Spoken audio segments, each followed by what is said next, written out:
और आश्चर्य इन वातरो भी है कि तो विष्णु समाज धरती रो सबू भोड़ो समाज है, क्योंकि न तो थे जमीन रे वास्ते लड़ रिया हो, न थे प्रॉपर्टी रे वास्ते लड़ रिया हो, न थे आरक्षण रे वास्ते लड़ रिया हो। 2026 चल रियो है, लोग आपनो एमपी और एमएलए बनाउन वास्ते जातियां रा मोटा मोटा कुंभ लगा रिया है, वे आपनो एमएलए बनाउन वास्ते लड़ रिया है, वे आपनो सांसद बनाउन वास्ते लड़ रिया है, और विष्णु समाज इतो बोड़ो कीकर है कि रूकड़ो बचाउन वास्ते लड़ रिया है। मुझे ये बात आज तक समझ नहीं आई। मैं पूरे रास्ते यही चिंतन कर रहा था, या तो ते भोला हो या धरती रा वह समझदार लोग हो कि 100 साल रे बाद इन पृथ्वी ने बचाउन में अगर किन्नो योगदान वेला तो विष्णु ही समाज रो वेला।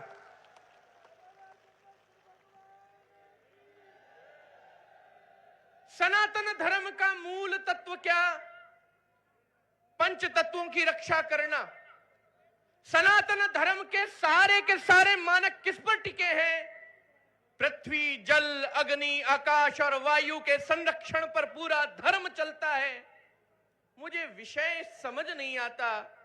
सनातन की बात जब इस देश में हो रही है, सनातन का विचार जब इस देश में रखा जा रहा है और बड़े गर्व से कहा जा रहा है कि केंद्र में सरकार सनातनियों की, प्रदेश में सरकार सनातनियों की, फिर खेजड़ी को बचाने के लिए इतनी बड़ी सभा क्यों बुलाई जा रही है?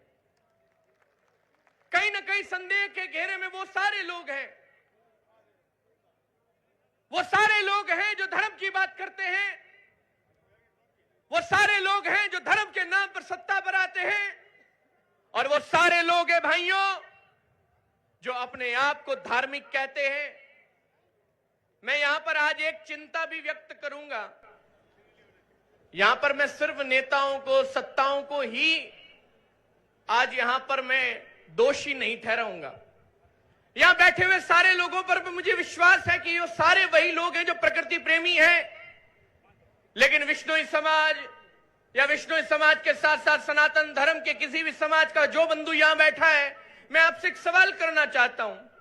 अभी विषय चढ़ा था कि सोलर प्लेटें लग रही हैं, ओरण नष्ट हो रहे हैं, खेती नष्ट हो रही है, पेड़ कटे जा रहे हैं, लेकिन एक सवाल तो मेरे मन में भी उठता है, ये सोलर प्लेटें जो लगाई जा रही हैं, लगाई तो खातेदारी जमीन पे लगाई जा रही है बड़ी संख्या में। तो यहां बैठे हुए मैं किसानों से पूछना चाहता हूं, मैं सिर्फ विष्णुइयों से नहीं, यहां बैठे हुए पूरे सनातनियों से पूछना चाहता हूं, खेजड़ी सिर्फ आंदोलन करने से बचेगी क्या?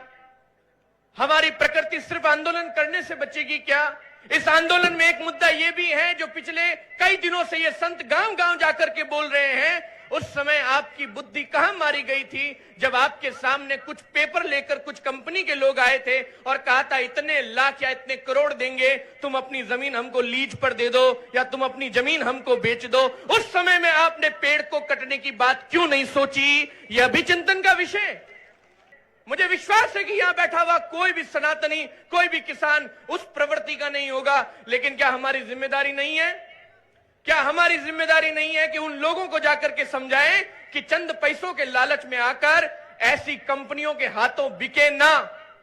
और ये मैं यहां से सत्ताओं को साफ साफ कहना चाहता हूं, चाहे कोई सत्ता हो, ना तो हम संत किसी सत्ता के हैं, और यहां मंच पे बैठे हुए नेताओं से भी मैं स्पष्ट कर देता हूं, न तो यहां पर आप कांग्रेस की बात करो, न भाजपा की बात करो, यहां पर सिर्फ खेजड़ी की बात करो और कोई बात मत करो।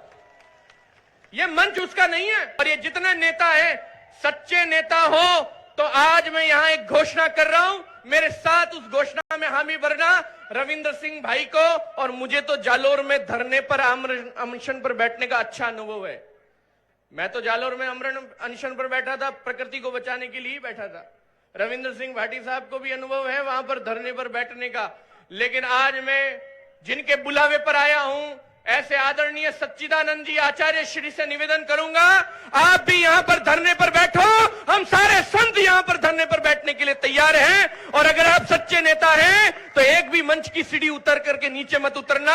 हम सब यहीं बैठेंगे और जब तक खेजड़ी को और प्रकृति को बचाने का कानून नहीं आएगा, हम लोग यहां से उतरने वाले नहीं है। दोनों हाथ उठा के बोलेंगे, पेड़ की रक्षा कौन करेगा? पेड़ की रक्षा कौन करेगा?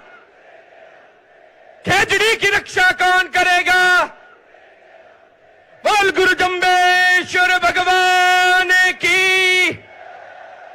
मैं तखतगढ़ धाम और वैष्णवों की तरफ से आपको इस मंच को आमरण अनशन में आपके साथ बैठने की स्वीकृति देता हूं।